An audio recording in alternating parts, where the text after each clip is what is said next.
ప్రాపంచికంగా మనం ఎన్నో దృశ్యాలను చూస్తుంటాం, ఎన్నో వస్తువులను చూస్తుంటాం, ఎన్నో ప్లేసెస్ని చూస్తుంటాం, ఎంతోమందిని కలుస్తుంటాం.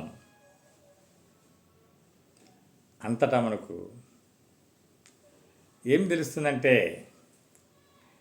ఎందుకు కొంతమంది మాత్రమే జీనియస్ అవుతున్నారు, కొంతమంది మాత్రమే చక్కగా పైకి ఎదుగుతున్నారు, మరి కొంతమంది ఎంత కష్టపడినా ఎదగలేకపోతున్నారు. అంటే ఆ లక్షణాలు ఏంటి, ఎలా ఉంటాయి ఆ యొక్క జీనియస్ అయ్యే మనిషిలో, మానవునిలో అని మనం ఒకసారి పరిశీలించినట్లయితే, నంబర్ 1 విజన్ ఉండాలండి. ఎప్పుడు కూడా భవిష్యత్తు సంబంధించిన దూరదృష్టి ఉండాలి. అదే విజనే లేకపోతే మనం ఏమి కూడా సాధించలేము. అది చాలా స్పష్టంగా ఉండాలి, స్మార్ట్ గోల్స్ లాగా ఉండాలి, స్పెసిఫిక్గా ఉండాలి, మెజరబుల్గా ఉండాలి, అచీవబుల్గా ఉండాలి, రియలిస్టిక్గా ఉండాలి. టైం అనేది బౌండ్, అంటే ఒక కరెక్ట్గా 1 మంతా, 2 మంత్సా, 1 ఇయరా, 2 ఇయర్సా, అది షార్ట్ టర్మా, మిడ్ టర్మా, లాంగ్ టర్మా గోల్స్ అనేది పక్కగా డిసైడ్ చేసుకోవాలి. ఈ విజన్కు డిజైర్ ఉండాలండి, బర్నింగ్ డిజైర్ ఉండాలి. చేయాలి, తప్పన తప్పన తప్పన తప్పన ఉండాలి. అప్పుడే విజయం అనేది మన చేతుల్లోకి వస్తుంది. మన మీద మనకు నమ్మకం ఉండాలండి. ఇట్లా అనుకుంటుండాలి ఎప్పుడు కూడా, ఐఎమ్ ఓకే, నన్ను నేను ప్రేమిస్తున్నాను, నేను తప్పకుండా సాధిస్తాను, విజయం సాధిస్తాను అని చెప్పి ఎప్పుడు కూడా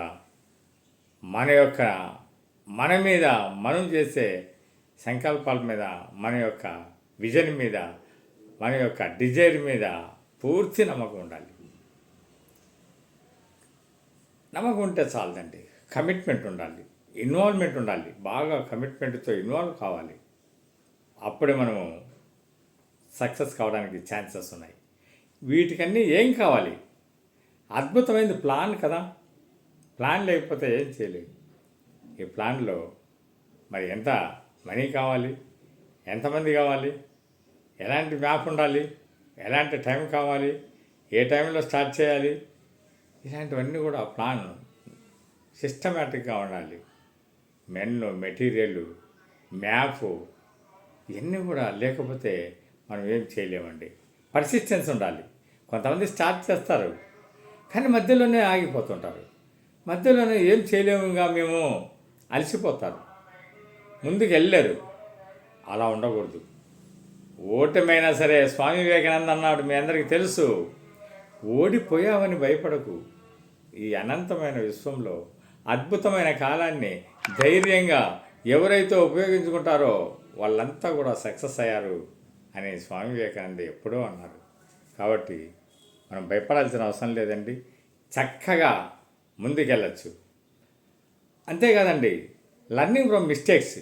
మన జీవితంలో ఎన్నో కార్యాలు జరుగుతుంటాయి, ఎన్నో మనం ప్లాన్లు చేస్తుంటాం, ఎంతోమంది మన చుట్టూ ఉంటారు, వాళ్ళందరూ కూడా ఎన్నో ఈ యొక్క ప్లాన్ చేసుకుంటుంటారు. అవన్నీ కూడా చదువుతూ, మేధావుల యొక్క పుస్తకాలు చదువుతూ, మనం చేసిన తప్పుల్ని గుర్తుపెట్టుకొని రాసుకుంటూ, వాటి నుంచి మనము ఎన్నో లెసన్స్ నేర్చుకోవాలి. వాటిని కరెక్షన్గా, వాటిని ఒక స్టెప్స్గా యూజ్ చేసుకుంటే ఖచ్చితంగా మన యొక్క పర్పస్ అనేది సాల్వ్ అవుతుంది. దానికి ఏం కావాలి మరి? నాలెడ్జ్ కావాలి కదా. అద్భుతమైన నాలెడ్జ్ని మనం పెంచుకోవాలి. విషయ పరిజ్ఞానం లేకపోతే ఏం చేయలేమండి. కాబట్టి నాలెడ్జ్ అద్భుతంగా మనం పెంచుకోవాలి. మెంటల్ లిటరసీ, మానసిక పరిపక్వత చెందాలి. మైండ్ని పెంపొందించుకుంటూ రావాలి. అద్భుతంగా ఎప్పుడైతే నాలెడ్జ్ పెంచుకుంటావో నీలో కాన్ఫిడెన్స్ పెరుగుతుంది. కాన్ఫిడెన్స్ పెరిగితే ఖచ్చితమైన పరిపక్వత అనేది వస్తుంది. విజువలైజేషన్ చేసుకోవాలి. ప్రతిరోజు నీ యొక్క సంకల్పాలని, నీ యొక్క విజన్ని విజువలైజ్ చేసుకోవాలి. జరిగినట్లు చూసుకోవాలి, చక్కగా చేసుకోవాలి. ఎప్పుడు కూడా పాజిటివ్ యాటిట్యూడ్ ఉండాలి, సానుకూల వైఖరి ఉండాలి. నీ మీద నీకు నమ్మకం ఉండాలని చెప్పాను. సానుకూల వైఖరి ఎప్పుడైతే ఉంటుందో సగం నీకు అద్భుతంగా మార్గం అనేది వెలవడుతుంది. మంచి కనపడుతుంటుంది. ఆటో సజెషన్స్ చేసుకోవాలి. అప్పటికప్పుడు మనము వీక్నెస్ వస్తూ ఉంటుంది. ఏదైనా చేయాలంటే అబ్స్ట్రక్షన్స్ వస్తాయి, అడ్డంకులు వస్తూ ఉంటాయి. వాటన్నీ కూడా పాజిటివ్గా ఆటో సజెషన్స్ తీసుకోవాలి. అంతే కదండో, అంతరంగిక జ్ఞానం పెంచుకోవాలి. ఇంట్యూషన్ అంటారు దాన్ని. అంతరంగిక జ్ఞానం పెరగకపోతే ఓన్లీ బాహ్యంగా మనం ఏం చేయలేము. అంతరంగికంగా చాలా అద్భుతంగా స్ట్రాంగ్గా ఉండాలి, నిబద్ధతతో ఉండాలి, నిజాయితీతో ఉండాలి, ఆనెస్టీ పెంచుకోవాలి, కరేజ్గా ఉండాలి, ధైర్యంగా ఉండాలి, ఏదైనా ఎదుర్కొంటాను అని బండగుద్ది చెప్పగలగాలి, క్రియేటివిటీగా ఉండాలి, సృజనాత్మకంగా ఉండాలి. మన యొక్క అందరూ ఈ యొక్క ఆలోచన చేసే విధానంలో అలాగే ఉండకూడదు. మనం డిఫరెంట్గా ఆలోచన చేయాలి. ఎప్పుడైతే డిఫరెంట్గా ఆలోచన చేస్తావో ఏదో ఒక రోజు సక్సెస్ అద్భుతంగా జరుగుతుంది ఖచ్చితంగా. లవ్ ఆఫ్ ది టాస్క్ అంటే నీ యొక్క శ్రమ మీద నీకే గౌరవం ఉండాలి. అద్భుతంగా నువ్వు కష్టపడుతున్నావు కాబట్టి నేను ఖచ్చితంగా సక్సెస్ అవుతాను అనే నీకంటే నీకు గౌరవం అనేది పెంచుకుంటూ ఉండాలి. ఫిజికల్ ఎనర్జీ, శారీరకంగా శక్తి రావడానికి ఏమేమి కావాలో ఎక్సర్సైజులు అన్నీ కూడా చేసుకోవాలండి. అది కూడా ఉండాలి ఎప్పుడు కూడా.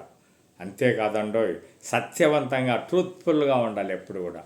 అలాగా ఉన్నప్పుడు ఖచ్చితంగా మనము ఏదైనా సాధించగలం. కాబట్టి నెంబర్ 1 ఒక్కసారి మళ్ళా ఒక 4 మాత్రమే పాయింట్లు గుర్తుపెట్టుకుందాం. ఒకటేమో విజన్ ఖచ్చితంగా ఉండాలి. ఆ తర్వాత విజన్ ఉండేదే కాకుండా గోల్స్ అద్భుతంగా ఉండాలి. ఆ గోల్స్తో పాటు మనము డిజైర్స్ అనేది పర్ఫెక్ట్గా ఉండాలి. క్లారిటీ, స్మార్ట్ గోల్స్ ఉండాలి. దానికి ఒక క్లారిటీ ఉండాలి అద్భుతంగా, స్పెసిఫిక్గాను, మెజరబుల్గాను, అచీవబుల్గాను, రియలిస్టిక్గా ఉండాలి. సాధించగలిగేటట్టు ఉండాలి. నేను అమెరికా వెళ్తాను, లేకుంటే నేను చంద్రమండలానికి వెళ్తాను అలా కాదు. మన యొక్క స్వాట్ అంటే స్ట్రెంగ్త్ ఏంటి, మన యొక్క వీక్నెసెస్ ఏంటి, మన యొక్క ఆపర్చునిటీ ఏంటి, మనము ఏదైనా కానీ అడ్డంకులు వస్తే తట్టుకోగలమా, ఏ విధాంటిలా నాలెడ్జ్ మనకు ఉంది, ఇవన్నీ కూడా చెక్ చేసుకోవాలి. కమిట్మెంట్ ఉండాలి, ఇన్వాల్వ్మెంట్ ఉండాలి, టైం డెడ్లైన్ పెట్టుకోవాలి. ఎప్పుడైతే ఈ విధంగా పెట్టుకుంటామో మన సక్సెస్ అనేది మన చేతుల్లో ఉందండి. గ్యారంటీ మనం సక్సెస్ అవుతాం.